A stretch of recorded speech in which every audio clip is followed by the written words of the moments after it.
केपी ओली नेतृत्वको मन्त्री परिषदमा तपाईँ सुरुवाती सदस्य हुनुहुन्छ। यो यात्रालाई, यो सहयात्रालाई, 2-3 वर्षको सहयात्रालाई कसरी मूल्याङ्कन गर्नुभएको छ, आफैले कसरी समीक्षा गर्नुहुन्छ?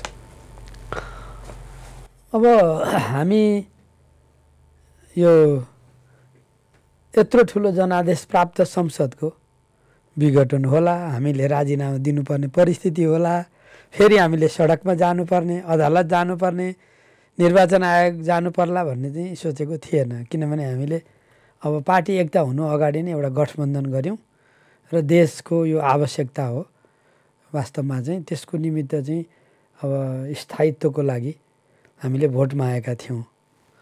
मतलब समस्याहरू त सुरुदेखि थिए हैन, तर चाहिँ अब यो ठाउँमा पुग्छ भन्ने चाहिँ सोचिएको थिएन। अब नेपालको राजनीतिक प्रवृत्तिहरू हेर्दाखेरि विगतमा सत्ता पाएका पार्टीहरूले पूर्ण अवधि सरकार नचलाएको कोणबाट अब त्यो पुरानो प्रवृत्तिहरू चाहिँ छन् भन्ने हाम्रो छलफल हुन्थ्यो हैन। तर अब चाहिँ यहाँ पुगिएला भन्ने त लागेको थिएन। अब सुरुदेखि नै अप्ठ्यारोको बिचमा हामीले काम गरेकै हौँ।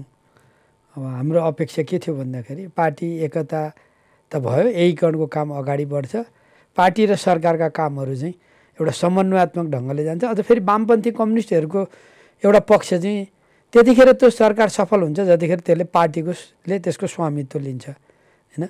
अनि अब एउटा जनताले एउटा ढङ्गको चाहिँ अनुमोदन गरेका छन् हाम्रो कुरालाई भने चाहिँ नेतृत्वले पनि साहस गरेको हो।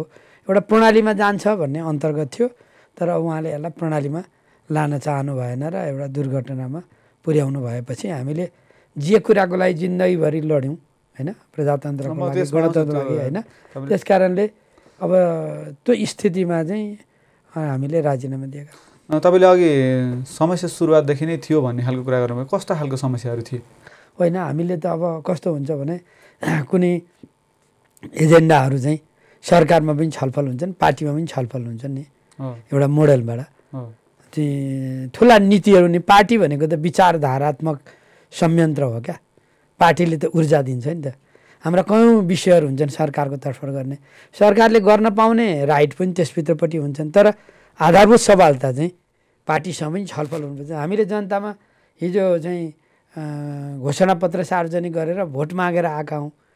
हामीले त्यसको आलोकमा हेर्नुपर्छ। हामीले अर्को 5 वर्षपछि चाहिँ जनतामा गएर जवाफ दिनुपर्छ भनिसकेपछि तिनीहरूको एउटा व्यवस्थित ढङ्गको एउटा प्रणालीतर्फ यो जानुपर्ने थियो। कुराहरू त धेरै छन् गर्नुपर्ने, हामी फेरि गरौँला हैन। तर कुरा कस्तो थियो त भन्दाखेरि एउटा चाहिँ दुईटा अध्यक्षात्मक प्रणालीमा गएर पार्टीलाई एउटा सहमतीय पद्धतिमा लैजाने भनिसकेपछि र अनि त्यसको आधारमा पार्टी पनि चलाउने र सहमतिको आधारमा सरकार पनि चलाउने भन्ने कोणबाट चाहिँ यो दुईटै प्रक्रियाहरू चाहिँ सुरुदेखि अगाडि बढेनन्। अनि त्यसैले त्यसका सबैका आफ्ना आफ्ना भोगाइहरू छन्। त्यसपछि मैले यसरी बुझेँ, घोषणापत्रमा जुन कुराहरू तपाईँले लेख्नु भएको थियो, जनतासँग जुन वाचा गर्नुभएको थियो, त्यसलाई चाहिँ सरकारको तर्फबाट कार्यान्वयनमा लैजानको लागि प्रयास गर्दा त्यति धेरै सहयोग भएन प्रधानमन्त्रीबाट, अथवा उहाँले त्यसलाई त्यति धेरै खुसियात स्वीकार गर्नु भएन। अब त्यसमा हामी फेरि छलफल गरौँला। जो एकदमै सही कुरा हो त्यो। अहिले त हामी त अब म त यहाँ तपाईँको कार्यक्रममा अहिले म निर्वाचन आयोगमा गएर आएको छु। हामी बिहान चाहिँ त्यहाँ प्रदर्शनीमा थियौँ, विरोध प्रदर्शन थियो। हामी फेरि चाहिँ सडकमा अब जुलुस लाउँदै गयौँ। अब कमरेड प्रचण्ड, कमरेड माधव नेपाल जस्ता अध्यक्ष, पूर्व प्रधानमन्त्रीहरू र्यालीमा उत्रिएर हैन संसद विघटनको विरुद्धमा चाहिँ आवाज उठाउँदै अहिले पार्टी, चुनाव चिन्ह लगायतका विषयलाई चाहिँ स्पष्ट पार्नुपर्ने ठाउँमा पुगेको त त्यो सुरुदेखि नै चाहिँ समस्या नभइकन त यो ठाउँ त आएका छैन नि त। उहाँले प्रतिनिधि सभा विघटन गर्ने खालको चाहिँ कुनै सङ्केत कहिले व्यक्त गर्नुभएको थियो, अथवा त उहाँको कुनै खालको कार्यशैलीले तपाईँलाई त्यो खालको शङ्का कहिले लागेको थियो? होइन, उहाँले बिचमा के अध्यादेशहरू लिएर आउनुभयो। त्यो सेरोफेरोमा चाहिँ अब उहाँ जस्तासुकै कदम पनि चाल्न सक्नुहुन्छ भन्ने थियो र चाहिँ नेतृत्वको कोणबाट यो दिशामा जाने धम्की दबावहरू छन् भन्ने कुरा चाहिँ आएका थिए। त्यो संसद विघटन नै गइहाल्नु होला भन्ने चाहिँ त्यो धम्की मात्रै हुनसक्छ भन्ने थियो। अब भयो। यो कदमलाई चाहिँ तपाईँले कसरी मूल्याङ्कन गर्नुहुन्छ संसद विघटनलाई चाहिँ? हामी 7 जना मन्त्रीहरूले एउटा वक्तव्य जारी गऱ्यौँ। हजुर, यो संविधान सम्मत छैन, यो चाहिँ लोकतान्त्रिक छैन र यो खालको गतिविधिले चाहिँ निरङ्कुशतालाई चाहिँ अगाडि बढाउँदछ। अब यो चाहिँ जनादेश विपरीत पनि छ यो, होइन भनेर हामीले चाहिँ जब यो कुरा आउने बित्तिकै हामीले राजीनामै दियौँ र आफ्नो वक्तव्य जारी गऱ्यौँ। अब मैले यसमा विशेष गरेर किन यो गैर संवैधानिक छ भनेदेखि विगतको प्रणालीमा प्रधानमन्त्रीलाई संसद विघटन गर्ने चाहिँ अधिकार दिएको थियो। अहिले तिनै विगतका दुर्घटनाहरूलाई ध्यान दिएर नि 72 मा हामीले संविधान तयार गर्दाखेरि त्यो प्रावधानलाई चाहिँ राखिएको थिएन। मतलब तपाईँले चाहिँ त्यस्तो परिस्थितिमा जतिखेर साँच्चै चाहिँ विघटनै गर्नुपर्ने हो भने पनि तपाईँले त्यहाँभित्रपट्टि चाहिँ त्यो प्रक्रियाहरू अगाडि बढाउनु पर्ने हुन्छ। अहिले एक प्रकारले भन्नुहुन्छ भन्दाखेरि संसदमा गएको छैन, फेस गरेको छैन है। तपाईँले हेर्नुभयो भनेदेखि त्यसैले यो त 72 को यत्रो ठुलो युग परिवर्तनको एउटा संविधान त्यसले अङ्गीकार गरेको प्रणाली यो पुरानो संसदीय प्रणाली होइन, यो वेस्टमिन्स्टर मोडेल अन्तर्गत होइन हामीले तय गरेको चाहिँ। हामीले त्यसका चाहिँ नकारात्मक पक्षहरूलाई पनि पक्रिएर मैले त फेरि कुनै अर्को बेलामा तपाईँहरूसँग फेरि छलफल गरौँला। हामी संविधान बनाउँदाखेरि मस्यौदा समितिमा थिएँ, त्यो बेलाको पार्टीको तर्फबाट अब सचिव पनि प्रमुख सचेतक पनि र ड्राफ्ट कमिटीमा पनि भएको कोणबाट छलफल गरेका धेरै प्रसङ्गहरू छन्। म अघिल्लोपल्ट पनि शासकीय स्वरूपको समितिमा काम गरेको हो। यो यति धेरै चाहिँ छलफल गरेर यो प्रबन्ध राखिएको छ होइन। त्यस कारणले यो त कस्तो हो भन्दाखेरि यो अब हामीले जिन्दगीभरि होइन समाजवादको लागि लड्यौँ होइन, निरङ्कुशता विरुद्ध लड्यौँ, गणतन्त्रको लागि लड्यौँ, यो प्रणाली ल्याउन लड्यौँ। अनि हाम्रो वरिपरिबाट चाहिँ यो ढङ्गको कदम चालिन्छ भन्ने हामीले सोचेका पनि थिएनौँ होइन। संविधान लेख्दाको अब त्यहाँभित्रको बसहरू प्रधानमन्त्रीलाई पनि थाहै होला, अनि उहाँले आफ्नो भाषणहरूमा आफू लोकतन्त्रवादी भएको भनेर पटक पटक भन्ने पनि गर्नुहुन्छ। यस्तो कदम चाल्दा आफूलाई अस्थिरता निम्ति आएको भन्ने आरोप पनि लाग्छ भन्ने पनि उहाँलाई थाहै होला। यो सबै थाहा हुँदाहुँदै उहाँ चाहिँ यहाँ कसरी आइपुग्नु भयो? अब यो चाहिँ अहिले हामी राजनीतिक र कानुनी सङ्घर्षमा छौँ हजुर होइन। यो राजनीतिक र कानुनी सङ्घर्षलाई हामीले चाहिँ ठिक ढङ्गले लैजानुपर्छ। यो दृष्टिकोणगत समस्या नै हो यो। उहाँले अब मन्त्रीको हैसियतले मैले जुन मोडेलको सरकार उहाँले चलाउन खोज्नुभयो, जुन ढङ्गको चाहिँ प्रधानमन्त्रीय प्रणाली चलाउन खोज्नुभयो, अनि अब उहाँका जो दृष्टिकोणहरू जुन खालका छन् त्यो दृष्टिकोणको कारणले यो ठाउँमा उहाँ पुग्नु भएको छ। र यो चाहिँ अब हामीले वास्तवमा चाहिँ पार्टीभित्र पनि यी छलफलहरू प्रारम्भ भएका छन्। महाधिवेशनसम्म पुगेर यिनीहरूको संश्लेषण गरेर जान पाएको भए धेरै राम्रो हुन्थ्यो होइन। महाधिवेशन नपुग्दै मतभेद त भयो नि अलिकति पार्टीभित्रपट्टि चाहिँ दुईवटा अध्यक्षको बिचमा सहमतिमा जानुपर्ने कुरा गएन। त्यसपछि केही बैठकहरू भए अनि आफ्ना मतभेदहरू राख्नुभयो। त्यो मतभेदहरूको भर्खर सैद्धान्तिकरण राजनीतिकरण भएको थियो। उहाँको अहिलेको लाइन समाजवादतिर जाने लाइन होइन। उहाँले जुन दृष्टिकोण बनाउनु भएको छ त्यसले त्यो उहाँको सोचले नै उहाँलाई यो ठाउँमा पुर्यायो। समाजवादतिर त नजानु होला, यता निरङ्कुशतावादतिर अधिनायकवादतिर चाहिँ जानुहुन्छ कि हुन्न त? अनि अहिलेको घटनाक्रम त गइ नै सक्नुभयो। निरङ्कुशता त पुगि नै सक्नु। यो यत्रो भन्नुहोस् न, यत्रो संसदको तपाईँ संसद फेस गरेको छैन, दल फेस गरेको छैन। पार्टीमा प्रचण्डजीले एउटा चाहिँ मतभेद राख्नुभयो भनेर त्यो राख्ने बित्तिकै म बैठकमै आउँदिनँ भनिसकेपछि त उहाँले त त्यो यात्रा त प्रारम्भ गरिसकेर देशलाई अनावश्यक खालको एउटा चाहिँ भिडन्तमा अनावश्यक खालको चाहिँ एक खालको चाहिँ शक्ति खर्च गर्नुपर्ने अनावश्यक बहुआयामिक द्वन्द्वमा लैजाने काम त गर्नुभयो नि। त्यो अहिलेका यी कदमहरूले लाने त्यतैतिर हो यो होइन। यसलाई समयमा अहिले चाहिँ न्यायालयले रोकिदियो, चाहिँ निर्वाचन आयोगले रोकिदियो भनेदेखि देश चाहिँ ठुलो दुर्घटनाबाट जानबाट चाहिँ रुक्त छ र फेरि यो चाहिँ एकछिन गाडी चाहिँ सडकबाट तल गएको थियो त्यसलाई माथि ल्याएपछि फेरि अगाडि बढाइन्छ नि त्यो दिशामा ल्याउन सक्ने ठाउँ चाहिँ छ अझै होइन। त्यसलाई चाहिँ न्यायालयले निर्वाचन आयोगले त्यसरी बुझेन भनेदेखि चाहिँ यो चाहिँ प्रतिगमनको अर्को चरणमा यो प्रवेश गर्दछ। त्यसैले त्यसको नेतृत्वकर्ताको रूपमा त अब केपी ओलीजीले नै त्यो चाहिँ प्रक्रिया अगाडि बढाएको हुनाले त्यो दिशामा गइसक्नु हो भनेर बुझ्नुपर्छ। उहाँले चाहिँ आफूलाई घेराबन्दीमा पारेको हुनाले यो कदम चाल्नु परेको बताउनु भएको छ। त्यस्तो खाले कुनै जनमुखी कुनै जनतालाई प्रत्यक्ष लाभ पुग्ने कुनै ठुलो निर्णय लिन उहाँलाई अवरोध भएको तपाईँलाई थाहा छ? पार्टीले त्यस्तो अवरोध गरेको जसलाई चाहिँ उहाँले घेराबन्दीको रूपमा बुझ्नुभयो? होइन, कुनै उहाँले कुनै निर्णय त्यस्तो लिनलाई त पार्टीले कुनै घेराबन्दी गरेको थियो कि भन्ने कुरो होइन। उहाँहरू दुईटा अध्यक्ष हो, दुईटा अध्यक्षले कतिपय सहमति गर्नु हो, सबै थाहा पनि थिएन हामीलाई। उहाँहरूले नि भन्दै गएपछि थाहा भएको कुरा हो होइन। हामीले त नेपालको 7 सालको परिवर्तनपछि नेपाली समाजले जो परिवर्तनको माग गरेको छ, जो समृद्धिको चाहिँ सपना देखेको छ, जो अधिकारलाई कार्यान्वयन गर्नु छ, जो कर्तव्यको बोध गराउनु पर्ने छ, त्यसको निमित्त चाहिँ कम्युनिस्टहरूको नेतृत्वमा सरकार बन्यो भनेदेखि चाहिँ त्यो चाहिँ सफल हुन सक्दछ भनेर यो सोचसहित नै हामीले एकता गरेका हौँ। त्यो एकता गर्ने क्रममा उहाँहरूले नै हो केन्द्रीय कमिटीको सङ्ख्या निर्धारण गरेको, उहाँहरूले नि हो गठबन्धनलाई टिकटहरू बाँड्नु भएको होइन। अनि मतलब मैले त के बुझ्दिनँ भनेदेखि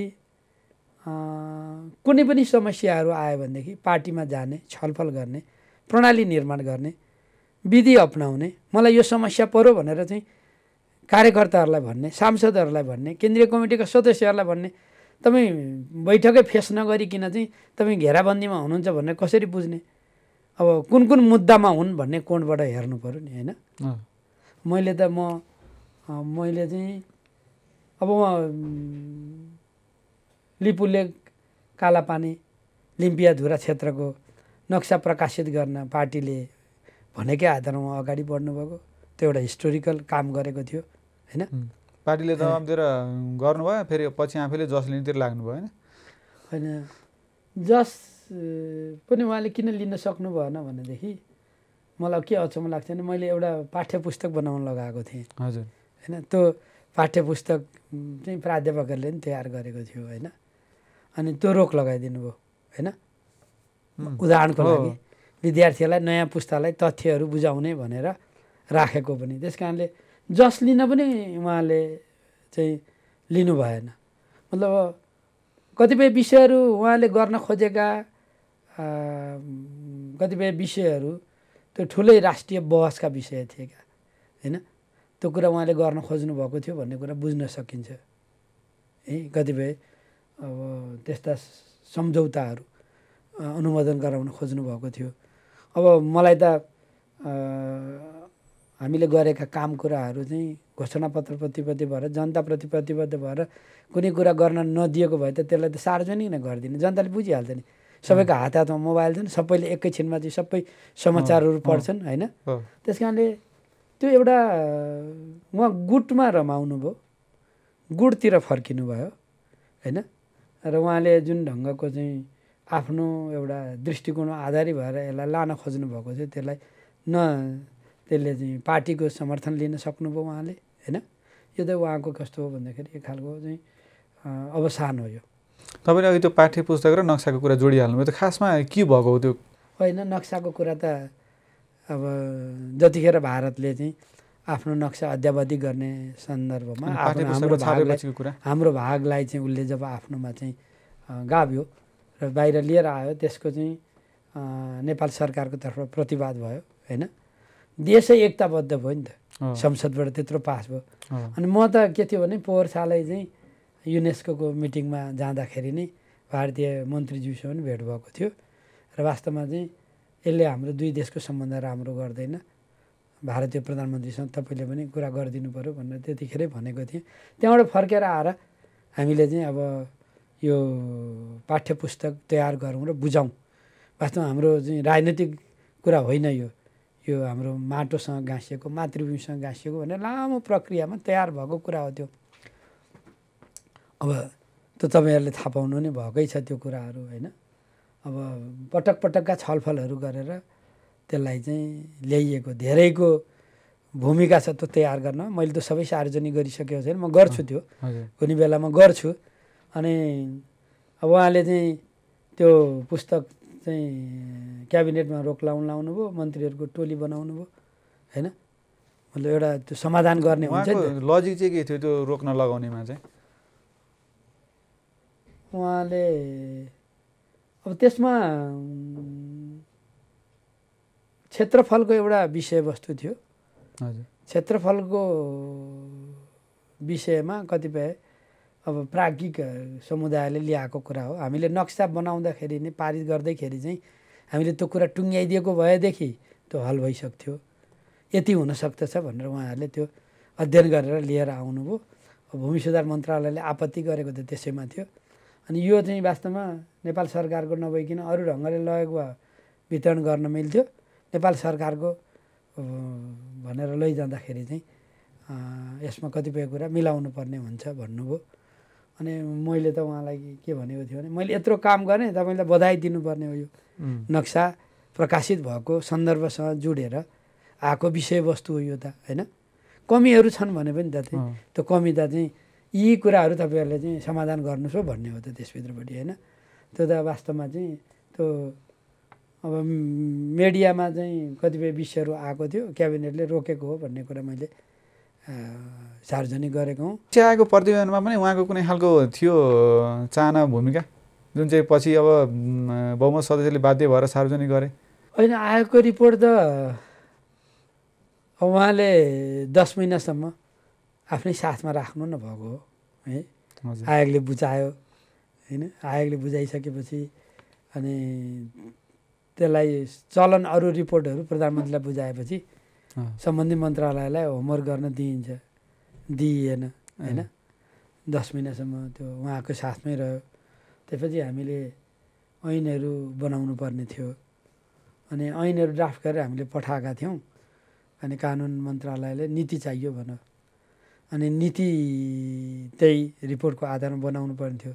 पछि हामी केही मन्त्रीहरू भएका मान्छेहरू सहितको एउटा टोली बन्यो र त्यसले फेरि हामीले चाहिँ वर्कआउट गऱ्यौँ। अब त्यो वास्तवमा चाहिँ त्यो त्यसैको आधारमा लामो प्रक्रिया गुजारेर अघिल्लो वर्ष कार्तिकमा हामीले नीति लिएर आयौँ होइन। त्यो नीति ल्याउने बेलामा मैले चाहिँ दुईटै कुरा गरेको थिएँ। एउटा नीतिलाई चाहिँ सार्वजनिक गर्ने, अर्को कुरा आयोगको रिपोर्ट पनि सार्वजनिक गर्ने भनेर प्रस्तावै लगेको थिएँ त्यो क्याबिनेटमा। किनभने त्यो त बौद्धिकहरूले गरेको कामको कुरा हो। त्यस्ता आएका रिपोर्टहरू रोकेर कुनै अर्थ छैन। अनि मेरो जो नीति चाहिँ सार्वजनिक भयो, आयोगको रिपोर्ट चाहिँ सार्वजनिक भएन।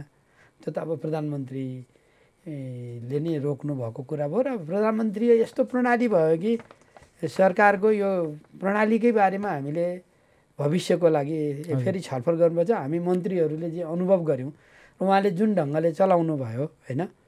अनि त्यही प्रणालीमै जाने हो भने पनि होइन एउटा व्यापक चाहिँ छलफल गरिसकेर सरकार गठन लगायतका धेरै कुरामा छलफल गर्नुपर्छ होइन। राजनीतिक मान्छेहरू एक ढङ्गका व्यक्तित्वहरू गइसकेपछि मन्त्रीहरूको सफलतामा प्रधानमन्त्रीको सफलता हुन्छ, प्रधानमन्त्रीको सफलतामा मन्त्रीहरूको पनि हुन्छ।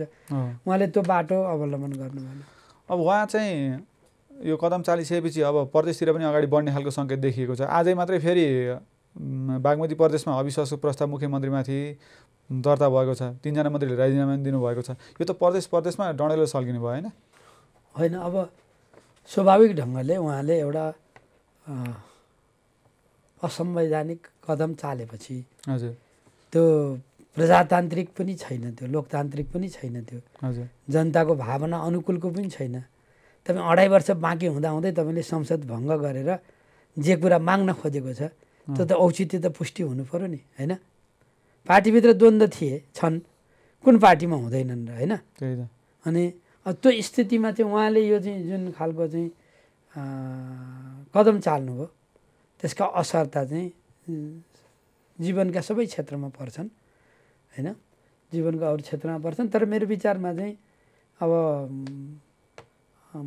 राजनैतिक ढङ्गले अदालतले कानुनी ढङ्गले र चाहिँ निर्वाचन आयोगले कानुनी ढङ्गले यो समस्यालाई हल गरिदियो भने थप दुर्घटना हुनबाट रुक्छ र राजनीतिक ढङ्गले फेरि एउटा चाहिँ दलहरूले अग्रसरता लिनुपर्छ, मिलेर लिएर जानुपर्दछ। त्यसो गर्दै त्यो तलतिर जाने जो छ तिनीहरूलाई रोक्न सकिन्छ। फेरि यो सङ्घीयता एकदम प्रारम्भिक अवस्थामा छ हाम्रो, होइन? हजुर। यो चाहिँ सङ्घीयताको चाहिँ एउटा मर्मलाई पनि हामीले पक्रिनुपर्ने हुन्छ। त्यो अब विभिन्न अभ्यासहरू हुनसक्छन् यसभित्रपट्टि। त उहाँले सिर्जना गरेका क्रियाका प्रतिक्रियाहरू हुन् भन्ने मलाई लाग्छ। यो अब यो कदम विरुद्ध तपाईँहरूले एक पक्षले पार्टी विभाजन औपचारिक रूपमा त भइसकेको छैन।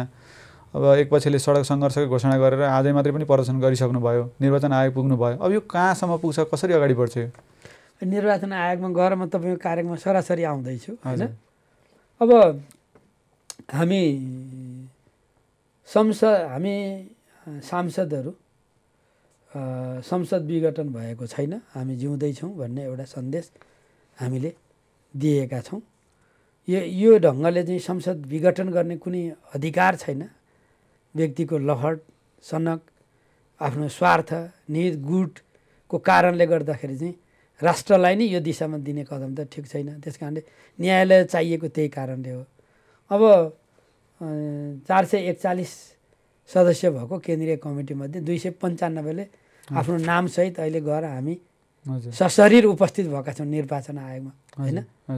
झन्डै 2/3 वरिपरि केन्द्रीय कमिटीका सदस्यहरूले चाहिँ नेकपा हामी हौँ, सूर्य चिन्ह हामीलाई चाहिन्छ भनेर अहिले हामीले भनेका छौँ। त्यस कारणले अब मलाई त के लाग्दछ भन्दाखेरि अब ठिक र सत्यको पक्षमा, न्यायको पक्षमा अदालत र चाहिँ निर्वाचन आयोग खडा हुने बित्तिकै गल्ती सचिहाल्छ, होइन? संसद बोलाउने परिस्थिति आइहाल्छ। त्यसपछि अरू थप दुर्घटना हुनबाट रुक्दछ अहिले। अनि त्यो निर्वाचन आयोगमा भएन भनेदेखि चाहिँ आन्दोलन त हजुर हामी सबै हामी लडेरै आएका हौँ, होइन? त्यो त्यत्तिकै चाहिँ यो त हल हुँदैन। त्यसैले आन्दोलनको कार्यक्रम हाम्रो चाहिँ घोषणा पनि भइसकेको छ। अनि निर्वाचन आयोगमा अब सर्वोच्च अदालतमा यो विषयहरू प्रक्रियागत रूपमा भएको हुनाले सडकमा नाराबाजी गर्नुपर्ने के जरुरी छ र अहिले? त्यो निकायहरूले आफ्नो निर्णय त दिएला नि, होइन? यति कुरा हो कि यो चाहिँ यो सामान्य घटना होइन। यो एउटा नयाँ प्रणालीमा हामी गएको अवस्थामा चाहिँ यो नागरिकहरूको सरोकारको विषय अहिले सडकमा हामी गएकै छैनौँ। सडकमा जुन ढङ्गले बुझिन्छ नि अहिले यो आज हामी चाहिँ सशरीर चाहिँ निर्वाचन आयोगमा हामी गएका हौँ, होइन? अब गएर हामीले चाहिँ यो है आधिकारिक पार्टी भनेर राखेका हौँ। अब मलाई कस्तो लाग्दछ भन्दाखेरि हाम्रो अब अहिलेको स्थितिमा सडकबाट जनताले, नागरिकहरूले, सम्बन्धित राजनीतिक पक्षहरूले सच्चाइको पक्षमा यी मतहरू छन् भनेर बाहिर प्रकट गर्नु चाहिँ आवश्यक छ। तपाईँहरूले सङ्घर्ष घोषणा गर्नुभएको छ, अघि पनि भन्नुभयो हामी लडेरै आएका हौँ भनेर। यो सङ्घर्षको नेतृत्व नारायण काजी श्रेष्ठले गर्नुभएको छ। हिजो प्रधानमन्त्रीले आफ्नो भाषणमा चाहिँ उहाँ कहिले न जनयुद्धमा हिँडेको न जनआन्दोलनमा हिँडेको खुट्टी देख्दै चाल पाइयो भनिरहनु भएको छ। अनि उहाँले हिजो पार्टी एकता गर्दाखेरि सचिवालयमा उहाँहरूले नि राखेको, उहाँ नि सहमत भएर हिजोको एकीकृत पार्टीको प्रवक्ता उहाँहरूले नि बनाएको। अनि त्यो खुट्टी नदेखिएको मान्छेलाई किन बनाएको होला त? हो, हरेक मान्छेको इतिहास हुन्छ, होइन? हामीले यहाँ कोही सहत सङ्घर्षबाट आयौँ, कोही हामी जनआन्दोलनबाट आयौँ, होइन? सङ्घर्ष कोही मधेस आन्दोलनबाट आयौँ, कोही जनजातिको आन्दोलनबाट आयौँ। नारायण काजी श्रेष्ठ टपक्क टिपेर माथि लगेको व्यक्तित्व होइन, एउटा लामो सङ्घर्षको कथा छ क्या, होइन? उहाँको पनि। त्यस कारणले कसैको इतिहासलाई तोड मरोड गरेर प्रस्तुत गरेर त्यो न्याय पनि हुँदैन। आफूले गरेको कामको कुराकानी गरौँ, अर्काको पनि सम्मान गर्न सिकौँ, होइन? अहिले हाम्रा कतिपय मतभेद भए भन्ने बित्तिकै अनि अर्कोलाई चाहिँ हिलो छ्याप्ने, होइन? अवमूल्यन गर्ने त्यो राम्रो संस्कृति पनि होइन, है? अब निश्चित हो कि प्रधानमन्त्रीलाई सरकार चलाउँदा पनि प्रणालीमा लैजानलाई र पार्टीलाई पनि संस्थागत ढङ्गले लैजान चाहिँ अब कमरेड प्रचण्डको वरिपरि माधव नेपाल, झलनाथ खनालहरूको टिममा दह्रोसँग नारायण काजी श्रेष्ठ प्रकाशले साथ दिनुभयो, होइन? एउटा टिमको एउटा चाहिँ व्यक्तित्वको रूपमा। अनि त्यसैले अब त्यो तेजोवध गर्न यी खालका प्रयत्न भए। 12 बुँदे समझदारी नारायण श्रेष्ठ आफै त्यो प्रक्रियामा लाग्नु भएको थियो होइन। हिस्ट्री छन् हाम्रा थुप्रै खालका सङ्घर्षहरू छन्, सँगसँगै लडेका छौँ हामीहरू भनेपछि चाहिँ भएको कुरालाई ठिक ढङ्गले मान्नुपर्ने हुन्छ। अब अर्को पक्षलाई एक ठाउँमा ल्याउन चाहिँ नारायण काजी श्रेष्ठले भूमिका खेल्नु भयो भनेर प्रधानमन्त्रीलाई रिस उठेको रहेछ क्यारे होइन। अब उहाँलाई पनि उहाँको गुटमा लैजान नखोजेको होइन होइन। व्यक्तित्वहरूलाई विभिन्न खालका चाहिँ सबै कोसिसहरू गरिएका हुन्, तर अब चाहिँ आफूलाई ठिक लागेको, विचार ठिक लागेको, सोच ठिक लागेको वरिपरि यो टिम जम्मा भएको छ होइन। गर्न त उहाँहरूले सबैलाई सबै कोणबाट कुरा गर्नु, कसैलाई चाहिँ छोड्नु भएको छ भन्ने मलाई लाग्दैन। यो संसद विघटन भएपछि तपाईँले चाहिँ आफ्नो मन्त्री पदबाट राजीनामा दिनुभयो, अरू तपाईँहरूसँगै अरू 7 जनाले पनि दिनुभयो। किन दिनुभयो? एकातिर त सत्ता थियो, शक्ति थियो, मन्त्री पद छँदै थियो, अवसरहरू पनि आउँथ्यो होला, किन छोडेर निस्किनु भयो? अब तपाईँले ठिकै कुराकानी गर्नुभयो। अहिलेको बेलामा पदलाई नै मूल बनाएर सोच्ने प्रवृत्ति हावी भएको बेलामा होइन, अब मन्त्री हुन चाहिरहेको भएदेखि, अलिकति प्रधानमन्त्रीसँग गाँसिएको भएदेखि थप कुरा पनि हुन्थ्यो होला होइन। तर चाहिँ मैले फर्केर हेर्छु, म 28 सालमा 8 क्लासमा पढ्दादेखि वामपन्थी आन्दोलनमा लागेको है। म कविता लेख्थेँ, साहित्यमा लागेको मान्छे। मेरो एउटा स्कुल थियो चम्पावती हाई स्कुल। त्यो चम्पावती हाई स्कुलको वार्षिकोत्सवमा चम्पा एउटी आमा बनेर चेगुबेरा जस्ता छोरा जन्माउँछिन् भन्ने कविता लेख्दै यो यात्रामा हिँडेको होइन। पछि पनि पियुषको नाम आर्टिकलहरूले हो म लेख्थेँ। महाधिवेशनमा डकुमेन्टहरू थिए, साहित्यहरूमा रुचि थियो होइन। अनि अब हामीले नि लडेर समाजवाद अनुसङ्घीय लोकतान्त्रिक गणतन्त्र लिएर आएका छौँ है। एउटा चाहिँ सङ्घीयतामा लगेका छौँ, 3 तहको सरकार छ, अनि जनतासँग जनादेश लिएका छौँ। एउटा ढङ्गले चाहिँ विकासको प्रक्रियालाई अगाडि बढाउँछ, अधिकारलाई चाहिँ हामीले कार्यान्वयन गर्नु छ, कर्तव्यको बोध गराउनु पर्ने छ। त्यसको विपरीत चाहिँ कहिले अध्यादेश ल्याएको छ, हुँदा चाहिँ संसद विघटन गरेको छ। संसदको त हत्या गर्ने काम नभयो यो कुरा होइन। अनि यो स्थितिमा चाहिँ अब यो त आफू जे कुराको लागि लडेको हो त्यसको विपरीत कुरा भयो नि। यो त मूल्यको कुरा भयो, निष्ठाको कुरा भयो, आचरणको कुरा भयो। एउटा गणतन्त्रवादी, एउटा चाहिँ समाजवादको पक्षधर, उसको कोणबाट हेर्दाखेरि चाहिँ अहिले केपी ओलीजीले चाल्नुभएको कदमलाई कतै समर्थन गर्न सकिने कुनै ठाउँ छ र? त्यो त ठाउँ छैन। यो त वास्तवमा चाहिँ हामीले चाहिँ यो जुन खालको चाहिँ संसदको हत्या गर्ने काम भयो, यो गलत कुरा भएको छ। र योसँगै चाहिँ यस्ता कुरालाई प्रश्रय दियो भनेदेखि मुलुकले चाहिँ अर्को अँध्यारो शासन चाहिँ भोग्नुपर्ने हुन्छ। यो अर्को प्रकारको चाहिँ 17 सालको पुनरावृत्ति हुन सक्दछ। त्यस कारणले यस्ता कुराहरूलाई रोक्नु पर्दछ र जनतालाई अधिकार सम्पन्न बनाउनुपर्छ। सर्वोच्च जनप्रतिनिधि संस्थाहरूलाई चाहिँ पूर्ण रूपमा काम गर्न दिनुपर्छ र हाम्रो चाहिँ जुन दिशामा यसलाई लान खोज्यो त्यसलाई रोक्नुपर्छ भनेर हामीले राजीनामा दिएका हौँ। र वास्तवमा चाहिँ त्यो राजीनामा अरू साथीहरूले पनि दिनुपर्ने हो। हामीले इतिहासमा निरङ्कुश कदमहरूलाई प्रश्रय नदिने हो भनेदेखि आफ्नो भूमिका पनि आलोचना हुन्छ। मैले पार्टीको कोणबाट मेरो 3टा कुरा थियो। एउटा पार्टीलाई संस्थागत गर्ने कुरा, अर्को कुरा चाहिँ पार्टीलाई एकताबद्ध गर्ने कुरा, र अर्को कुरा चाहिँ हामी नेता कार्यकर्ताहरू सबै चाहिँ आलोचनात्मक हुनुपर्दछ। ठिक समयमा बोलियो भने नै त्यसको चाहिँ ठिक परिणाम पनि आउँछ भनेर हामीले चाहिँ त्यो राजीनामा दिएका हौँ। अब पार्टी त विभाजन हुने नै भयो। एकता बेलामा चाहिँ तपाईँ एउटा कार्यदलमा बसेर यो एकता प्रक्रियामा भूमिका पनि खेल्नु भएको थियो। तपाईँले त्यो बेलामा पार्टीलाई जोड्ने सही ग्लु चाहिँ पत्ता लगाउन सक्नु नभएको रहेछ होइन। त्यही हुनाले आज अब यो स्थिति आयो, अथवा बलियो गृह कार्य पुगेन भनौँ। मैले बुझ्छु तपाईँको कुरा। कस्तो छ भन्दाखेरि कहिले सैद्धान्तिक वैचारिक कुरा सबै मिलेर पार्टी एकता हुन्छन्, अनि कहिलेकाहीँ चाहिँ जनताको भावनालाई दिएर पनि एकता हुन्छन्। एकपल्ट लेनिनले हजुर त्यो मजदुरहरूको चाहिँ भावनालाई पक्रिएर एकता गर्नु परेको कुरा पनि गर्नुहुन्छ। त्यही कारण एउटै मोडेलको एकताको कुरा हुँदैन। वास्तवमा चाहिँ हामी दुईटा धाराबाट आएकाहरू थियौँ, एकअर्कालाई सिद्ध्याउन भनेर हिँडेका थियौँ होइन। हाम्रो नेपाली राजनीतिले के देखायो त भने हामीले एकअर्कालाई सिद्ध्याउन सकेनौँ र हामी मिलेर गयौँ भने चाहिँ राष्ट्रको पक्षमा काम गर्न सक्छौँ, वर्गको पक्षमा काम गर्न सक्छौँ, क्रान्तिको पक्षमा काम गर्न सक्छौँ, कम्युनिस्ट आन्दोलनलाई माथि उठाउन सक्छौँ भनेर त एकता गरेको कुरा थियो त्यो होइन। अनि त्यसलाई वास्तवमा जनताले अनुमोदन पनि गरेका हुन् नि त। त्यस कारण हाम्रो कुरा गलत थिएन। अहिले भएको समस्या चाहिँ के भयो त भन्दाखेरि नेतृत्वले यसलाई व्यवस्थित गर्न नसकेको कुरा भयो। त्यसमध्ये पनि अब दुईटा अध्यक्षमध्ये प्रधानमन्त्रीको पनि पार्टी अध्यक्ष पनि जिम्मेवारी पाउनु भएको केपी ओली कमरेडले चाहिँ जुन ढङ्गले यसलाई लिएर जानु लिएर जान सक्नु भएन। त्यसैले चाहिँ यो स्थिति यसको कारणले पार्टी एकता नै गलत थियो भनेर अहिले बहस त उठेका छन्।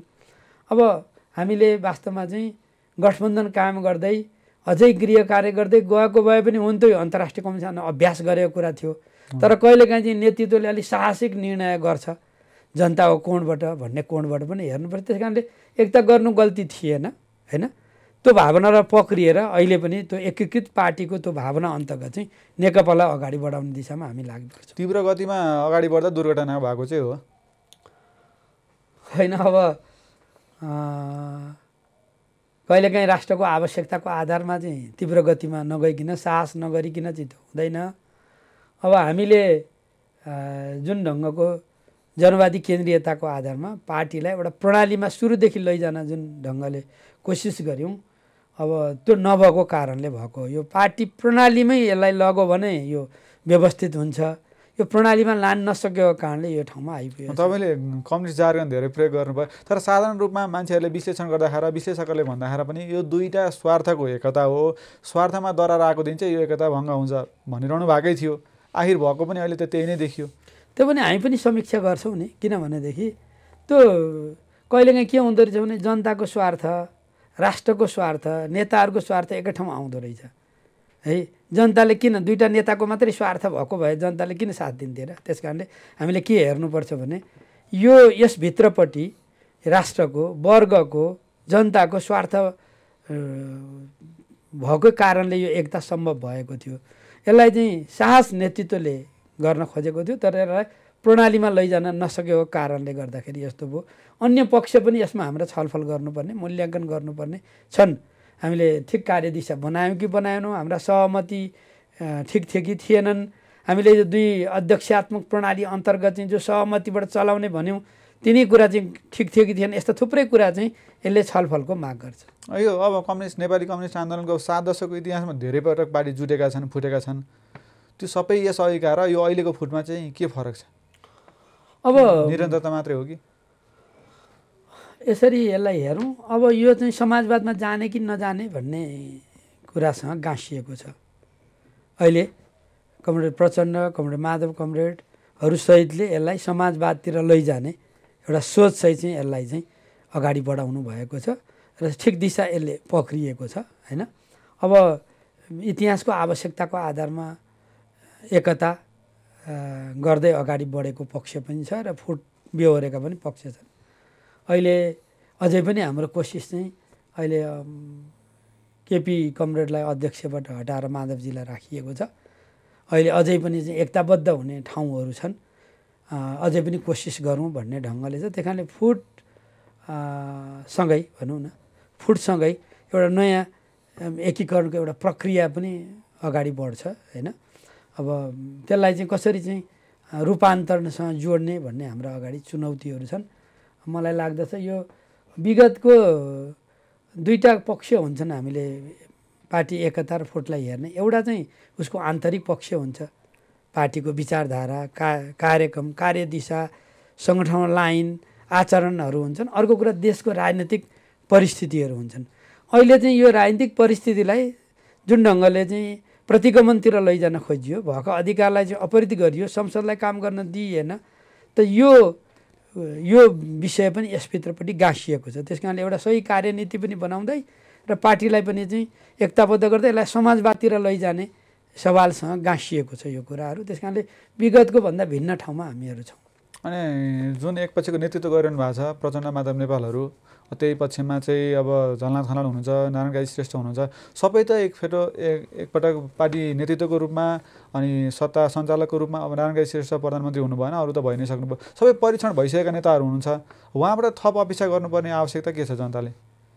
पहिलो कुरा चाहिँ तपाईँले समाजवादसँग उहाँहरूलाई जोड्नुभयो, त्यो हुनाले होइन, मतलब के छ भन्दाखेरि यो पुस्ता चाहिँ आफ्नै जीवनमा सामन्तवादलाई पराजित गरेर ६२-६३को ऐतिहासिक आन्दोलनको सफलता हुँदै ७२मा संविधान ल्याएर मुलुकलाई गणतन्त्र लैजाने सफल पुस्ताभित्र पर्दछ। टेस्टेड हो होइन, टेस्टेड हो। तपाईँले भनेको जस्तो नेतृत्व पाउनु भएको छ। राष्ट्रलाई एउटा नयाँ प्रणाली लागू गर्नुपर्ने छ। हामी प्रारम्भिक अवस्थामा छौँ, सङ्घीयता छ होइन, समाजवादतिर यसलाई लिएर जानुपर्छ। त्यस कारणले त्यो उहाँहरूको अनुभवहरू सहित चाहिँ नयाँ पुस्तालाई हामीले यो जिम्मेवारी दिनको लागि पनि एकदम जरुरी पर्दछ। त्यस कारणले अहिले यति लामो सङ्घर्षको अनुभवसहित चाहिँ काम गरेका व्यक्तित्वहरूले टिमबद्ध ढङ्गले चाहिँ यसलाई हाँकेर लिएर जानु भने मुलुकको लागि त धेरै उपयोगी हुन्छ।